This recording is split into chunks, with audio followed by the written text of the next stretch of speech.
We gotta bring some, what they call them, I'm not gonna say it over there. They call them fun boys. They'll say we gotta have some fun boys in the section for Busta. Let's go here. Like, I don't want to go to this event. Like, we could go to this club. This is more popping. You know what I'm saying? Plus, Busta invited us in the section. You don't miss out on an opportunity like that. You know what I'm saying? So Busta Rhymes' baby mama is out here spilling all the tea about all the little secret escapades he used to have with multiple men in their bed. And honey, she's not holding back who knew Busta liked to get some of that sweet, sweet man-on-man action while acting all tough. Outside, oh, but it gets even worse. Apparently Busta and Diddy have been out here sharing Vaseline and baby oil and getting freaky together. Want to know what else they also share in common? Their love for those fine young men in the industry. I can't tell nobody not to say this, not to say that, when he has the right to say what he want to say.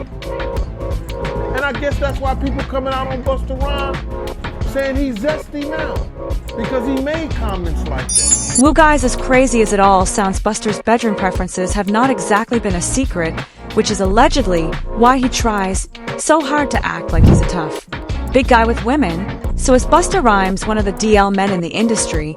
And is there really freak-off footage of him and Diddy sitting in a file somewhere? Let's get into it. Out to Wendy Williams,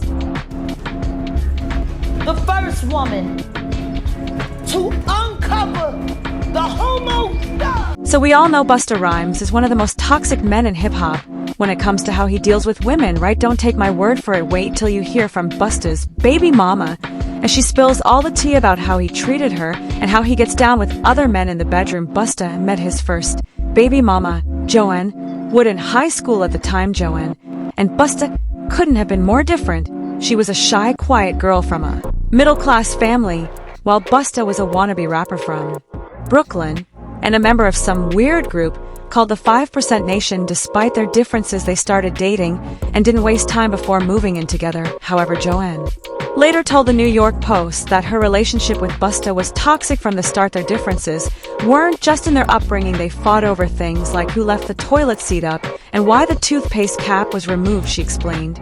He's a Taurus. He's a real arrogant person. He has a problem with everything, but on the other hand, he's soft-hearted.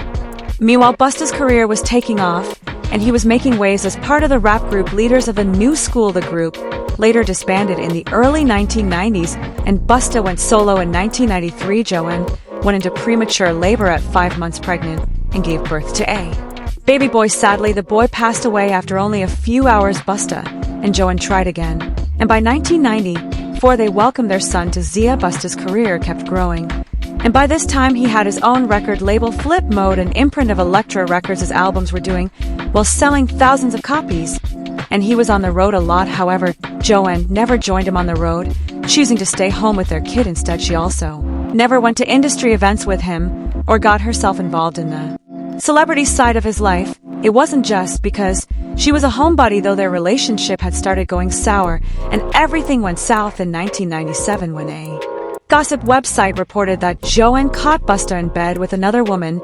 Joanne reportedly went ballistic on Busta, damaging his car and ripping out several locks off his head. You would think this would be a good time to call it a day, but they continued seeing each other on and off. Joanne later reported that Busta had asked for her hand in marriage 3 different times, and she said yes each time, but they never went through with it. According to Joanne, she was never worried about Busta busting inside other women. She said, if he was, I didn't know about it.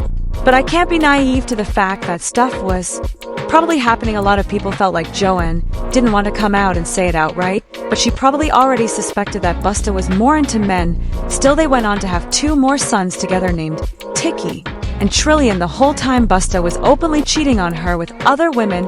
In 1999, Busta was confirmed as the father of a baby girl named Mariah after her mother Jill Skelly sued his behind for child support. That same year, he welcomed another daughter called Casey with a woman named Rhonda. Eventually, Joanne had enough of Busta's cheating, and she decided to end things. Oh, but Busta wasn't about to let her go just like that. They dragged each other to court, starting a bitter custody battle. Busta, the serial cheating, always on the road serial baby daddy, wanted to have full custody of their 3 kids. Mind you, he also had court cases with his other baby mamas over unpaid child support. His argument was that Joanne had started seeing a woman and her quote-unquote lifestyle was terrible for the kids. That's it, that was literally the only thing he could pull. Against her, he alleged that one of his sons walked into Joanne's bedroom at some point and saw her and her new girlfriend doing mummy and mummy business. In response, Joanne's lawyer asked where else she was supposed to do stuff like that if not the bedroom. For whatever reason, the court sided with Busta and granted him full custody, giving her visitation rights twice a week and every other weekend. And get this, Busta got full custody, but he wasn't even going to be with the kids since he was always away on tour. Instead, the kids were ordered to live with his mother in New York. Joanne felt really hurt by the decision, especially because Busta was basically using the kids to get back at her because she left him to go be with a woman. What was the point of him working so hard to get full custody when he wouldn't even be with the kids anyway, she said. He's a great father when it comes to sitting down and talking to the kids, and we can agree on certain things. But I have to say this fighting me because your ego is hurt. You're not hurting me, he's hurting the kids. She also accused Joanne's mom of talking smack about her in front of the kids. She said, "My kids can repeat verbatim what she says about me, especially my oldest one. Oh, I'm a gold digger. I'm money hungry. I'm a __. I'm a lesbian, be you name it. She has called me everything." According to sources, Busta was angry while promoting his 7th studio album, The Big Bang, and he dissed Joanne during an interview with the New York radio station. He said, "No more child support check for you, broad, worthless baby mother.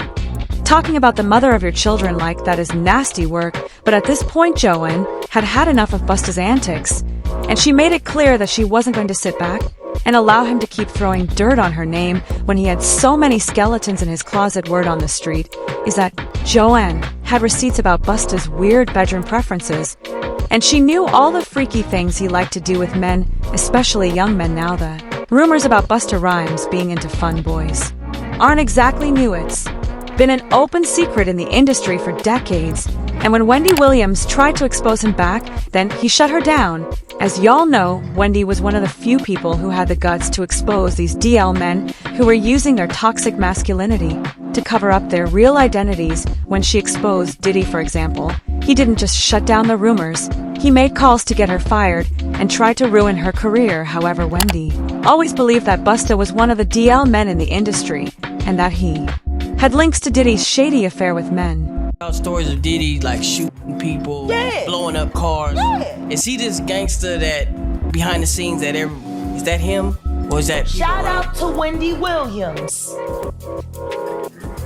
the first woman to uncover the homo thugs. That's what these download was called when Wendy first started talking about it in the 90s, the homo thug. She talking about Diddy. And then what's the stuff that's happening to Wendy Williams? You think this is all connection too? Of course. They've been waiting. He's been waiting. He was waiting for Kim. Remember? He was waiting. The casket was ready. She was literally casket ready. Fast forward a few years, and Wendy got vindicated when other men started coming forward with their stories of Busta partying with them and taking them to Pound Town. One of the men who exposed Busta was Orlando Brown. A few years back, Orlando went viral after he dropped this crazy list of men he had supposedly slept with in the industry, and who was on that list? Diddy and Busta Rhymes. We made love. We made love. Who you made love with? Bow Wow, Busta Rhymes. You just told me you see Busta in the airport too. Them from trying to act like he didn't know you. You smashed Drake? No, I never smashed. Oh, you made love to Drake. And Cat Williams.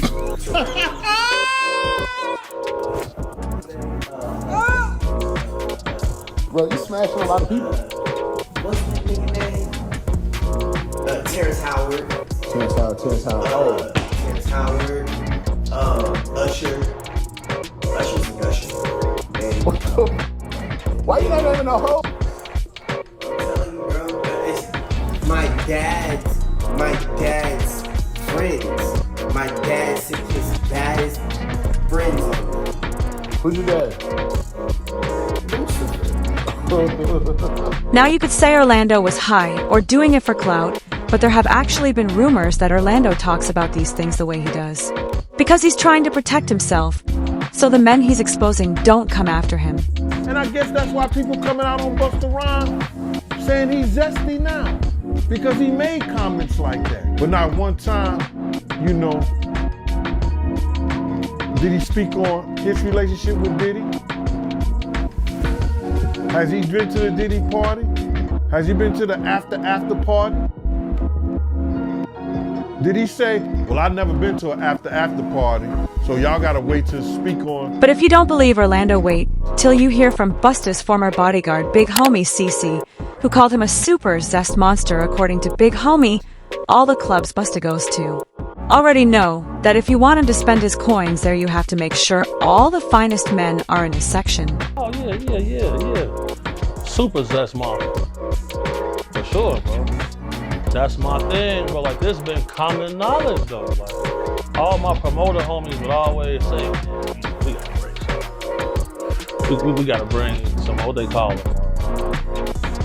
I'm not gonna say it. They call them fun boys.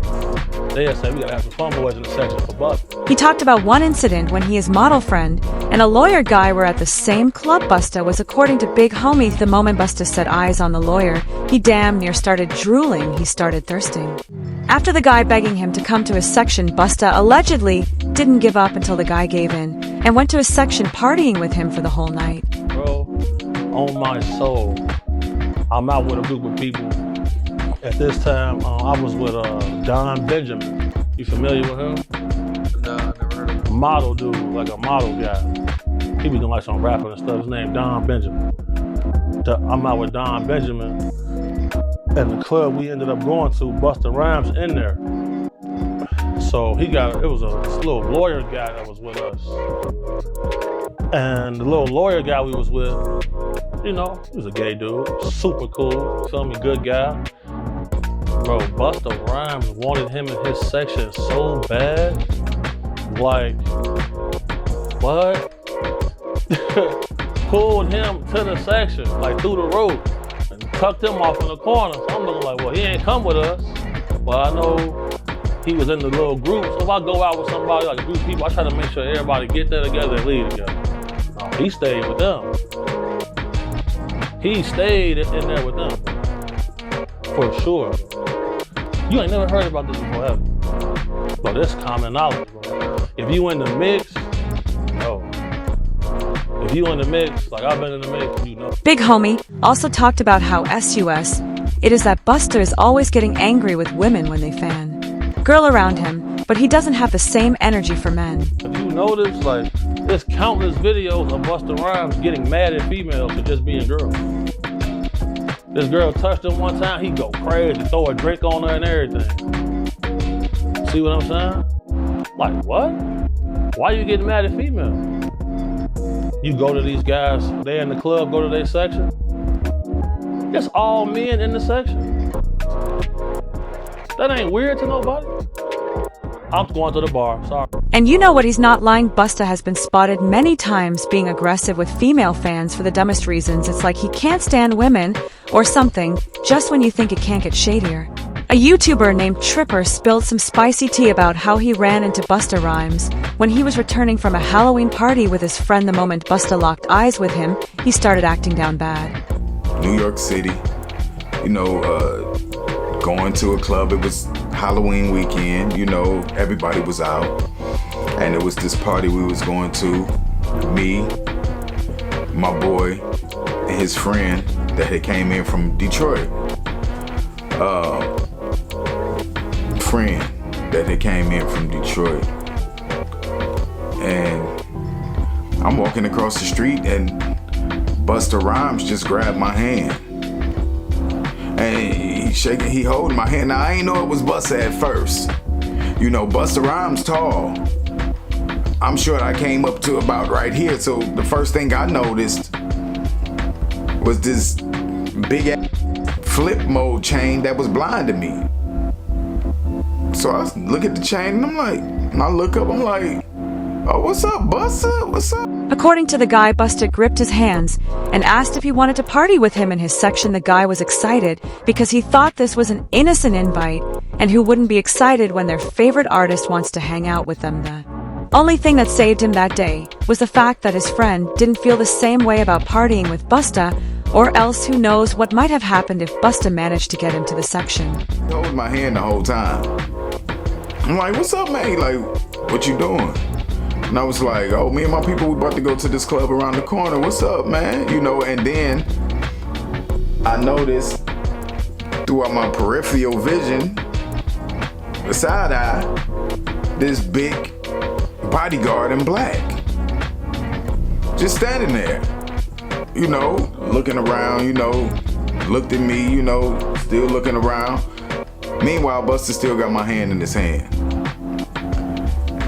And he says, you know, I'm about to go in this club. You know, we got a section.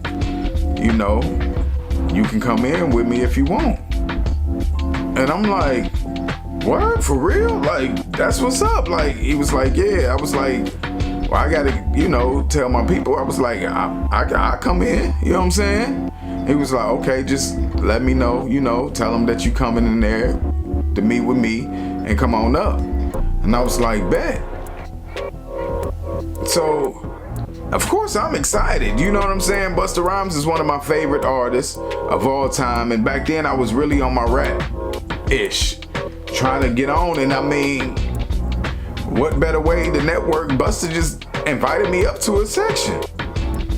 So I'm excited, you know, but I still kept it cool. You know, I ain't no groupie. So I walk away and I tell my dude, you know, I was like, you know who that was?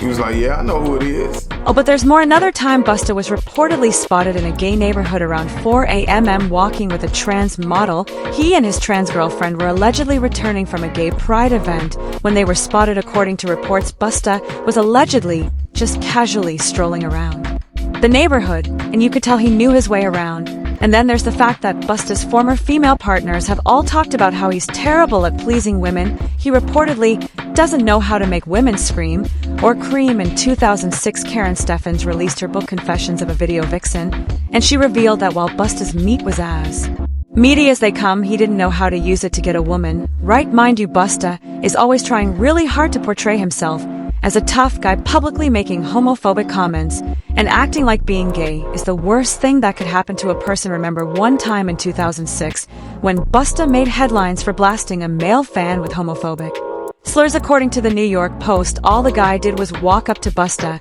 and tap him on the shoulder to show love and congratulate him on his comeback. Next thing you know, Busta was wilding out, snapping at everyone and saying he hates fat. In 2007, when Busta was asked what his thoughts on homophobia were, he made it clear that he was 100% with it. He said that because of his cultural beliefs, he doesn't condone homosexuality. When he was pressed even further and asked if he thought the rap world would ever embrace a gay rapper, he didn't even bother to answer. He just stood up and left. I know he hates to see Lil Nas X coming. At this point, Busta's closet is glass. The only thing that keeps shocking fans is the lengths he's willing to go to hide his true nature. But what are your thoughts on Busta supposedly hiding his true identity? And do you think he has any links to Diddy's freak-off world? Comment down below and stick around for more juicy stories.